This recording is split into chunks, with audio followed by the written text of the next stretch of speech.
And so I've been on my own self-help or self-discovery journey for, I would really say, I mean, obviously your whole life, right? Yeah. But being conscious of it for like Yeah. the last 10 years.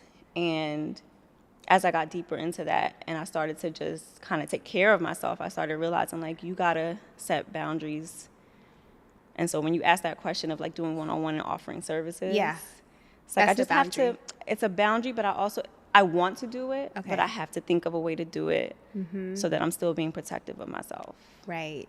And I love the way that you've been creating, and you've been creating on your own terms. Yes. And that keeps you protected rather than just putting yourself out there amongst, everybody at any time. You're curating what you want to present to the world, how much you want to share, and how much you don't. The one-on-one courses, I can imagine that it would be something that you really have to think about and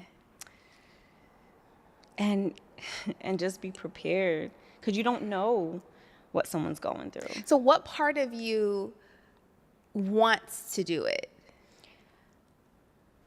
I want to be able to help people through things. Because you have empathy, you have compassion. Yeah. Mm-hmm.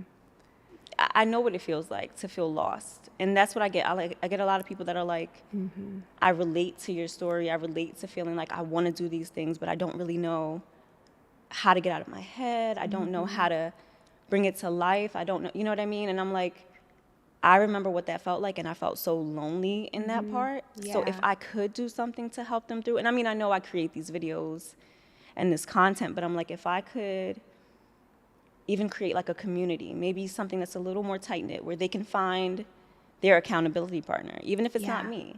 Yeah. Maybe, so I'm still trying to figure out what it is, but maybe I figure out a way to create just a smaller community that we can kind of rely on one another, you know? I like that idea. I'm actually taking I took 2 courses. I took one that was 4 weeks right before Christmas. So it was like going over towards through the holiday. And it was just, it's someone, I don't know if you might follow her, Zena Starr on, she's on Instagram, but she works just like in a spiritual nature. And she has like courses. One was on enlightenment and alignment. Alignment was the first course that I took, and then the next one was intentions. That was for the top of the year, and she charges a small amount or whatever she charges, and she'll have a Zoom link, and everyone will join the Zoom. That's what and I was thinking, like something like that. A group thing where she mutes the mics. It's sometimes she'll let you raise your hand, so it's still kind of a safe space, because as much as love as she brings out to help people, people still come at her and say crazy things. Yeah. So I already know that you got to protect. Yeah. You got to protect. You have to protect yourself. Yeah. I mean, I think that was the hardest part of me getting back into YouTube and like really speaking my mind, because you have to be also ready for people that don't receive it, you know? And you try not to think about that. Like, I'm trying my best not to focus on that part of it. But again, I'm a very sensitive being. So I'm like, I have to mentally be prepared for that. That brings me to authenticity. You finding that for yourself. Where are you at with that journey of like remembering your authentic self?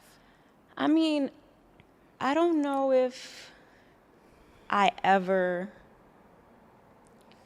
even though I feel I'm the most myself I am right now, I don't know that in any moment I felt like I was not being authentic. Okay. I feel like I was operating out of a place of anxiety before. So what I felt was authentic at that time was like me being in my head. Like it was.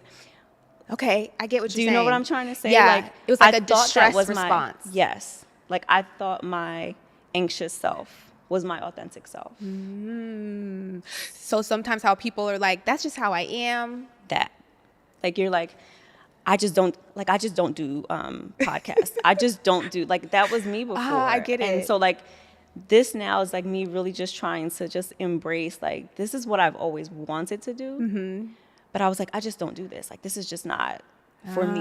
I would keep myself away from a lot of things that I actually wanted to do because in my mind, I'm like, it's just not who I am. That's not how I am. Yeah. You know what I mean? So I didn't think in that moment that I was being inauthentic.